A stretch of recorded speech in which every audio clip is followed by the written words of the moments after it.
اشمعنى السنة دي يا هبة؟ اشمعنى قررت تيجي السنة دي؟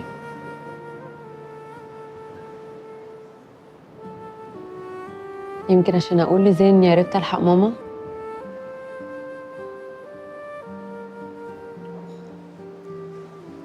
خيرية هي اللي ساعدتك علشان تجيبي المتبرع؟ لا، بس لولاها ما كانتش في حاجه هتتم، فلو تعرف ترجعها المستوصف يبقى يا ريت. خيرية ما بتعرفش تقفل بقها، مش كده لما بتغلط 1000 واحد مستعد يوجد معاها. خيريه يا جدع، وما بتسكتش على حقها. بعيدي عنها يا هبة. لو عايزة أي حاجة ليها علاقة بفاتن كلميني. انا بقول لك لولا خيريه ماما دلوقتي ما كانتش هتبقى عايشه. ما تستاهلش ان احنا نقطع عيش. أنا ما قطعتش عيش حد، بس أنا مؤمن إن كل واحد يستاهل اللي يجراه.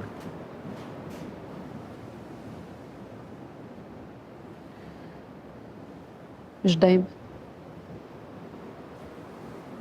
أيوه، بس لما تحصل لك حاجة مش عاجباكي ادي نفسك شوية وقت وفكري انت عملتي ايه عشان تحصل لك. مفيش حاجة بتحصل صدفة يا هبة.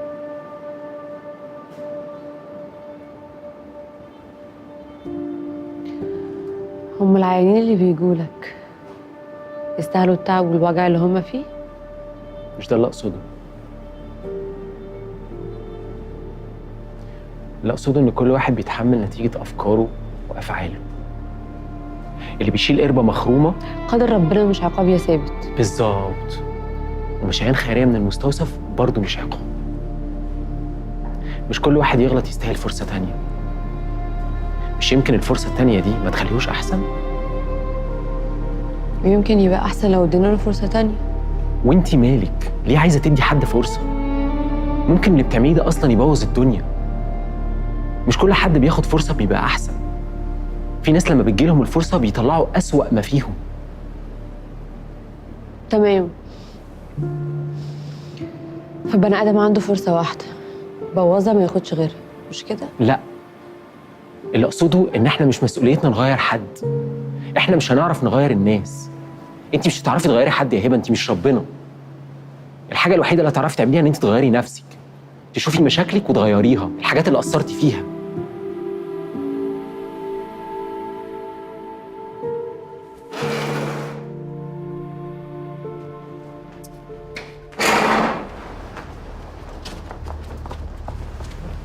هبة،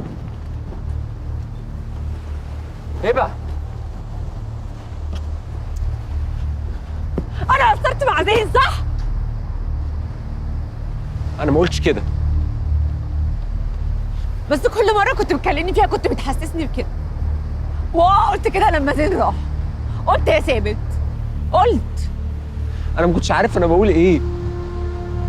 أنا قلت لك إن الولد مش كويس، إن أنتِ متوترة. وأنا ما كنتش فاهمة في إيه. كنت مكتئبة وما كنتش عارفة إن أنا مكتئبة. ومحدش كان حاسس بيا. كلكم عمالين تقولوا لي أنت مش أول واحدة خلفتي. شايفيني أقل واحدة. أقل من الأمهات اللي شايلة أولادها في الشارع. أنت وماما ويسرية سبتوني لوحدي. كلكم سبتوني لوحدي. لا يا هبة، أنا كنت جنبك، كنت جنبك. بس ما حاولتش تساعدني يا ثابت. طول الوقت كنت شايفة إن أنا مقصرة معاك ومع زين. أنتِ كنت عايزاني أعمل إيه؟ أنا ما كنتش بنام يا هبة. أنا كنت بنزل الشغل ليل ونهار عشان نعرف نعيش. أنا كنت كل ما بنزل الشغل بحس بالذنب عشان سايبك مع الولد. أنا كل ما كنت بخرج من البيت بلاقي 100 مكالمة منك كأنك أول واحدة تخلفي. كنت عايزاني أعمل إيه؟ أسيب شغلي عشان أقعد جنبك عشان مش عارفة تنيمي الولد؟ لا يا ثابت، مش عشان أنيم الولد.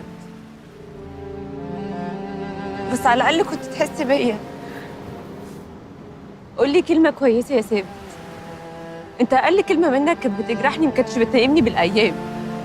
لما تيجي تقولي هو الولد مبهدل ليه ولا البيت عامل كده ليه، كنت عايزني احس بايه؟ والله العظيم انا ما كانش قصدي اجرحك، انا كان نفسي البيت يبقى كويس عشان انت تبقي احسن يا هبه. لو عايز بني ادم احسن يا ثابت اديله فرصه، اديله ثقه انه يبقى احسن. مش كل شويه تقول له انت مش مركز، انت سرحان، انت مش ام كويسه يا هبه. زي اللي راح يا ثابت عشان قدر ربنا، زي ما في اولاد كتيره بتموت اول سنه. مش ده كلام الكتب؟ ليه بقى انت تحسسني بالذنب؟ ليه كل شويه تلومني؟ انا ما كنتش بلومك، انا سكت. كل اللي عملته اني سكت وانتي طلبتي الطلاق، مش كده؟ بس انا كنت عارفه انت عايز تقولي وانت ساكت. انت كنتش عايز تقرب مني ولا حتى تبص في وشي. كنت عايزاني اعمل ايه؟ اللي حصل ده يهد اي بني ادم. وانا كنت محتاجاك جنبي يا ثابت. انت عارف انا كنت بحس ايه وانت عازل نفسك عني؟ عماله افكر هو انت حاسس بايه طول الوقت؟ انا اصلا لحد دلوقتي انا مش عارفه انت ازاي مكمل حياتك عادي. انا مكمل حياتي؟ مين فينا اللي ساب التاني يا هبه؟ انا كنت جنبك. لا ما كنتش جنبي يا ثابت، ما حدش كان جنبي، ما حدش لحد النهارده جه قال لي معلش انت ما غلطتيش، انت مالكيش ذنب، ما حدش.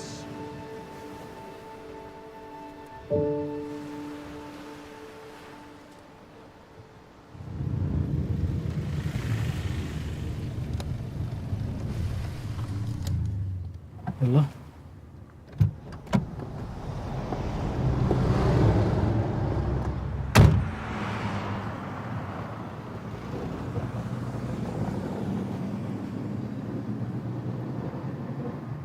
مش هتنزلي؟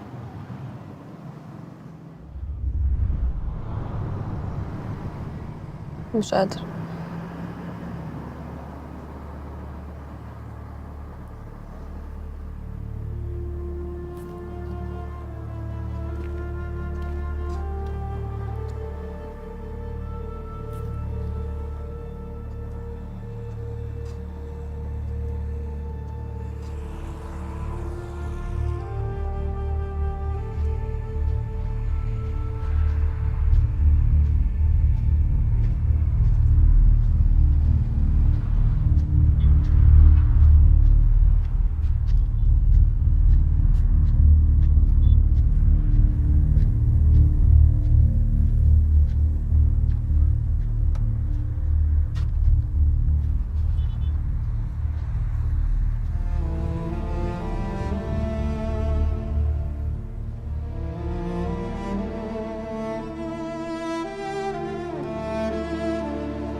وحشتني قوي.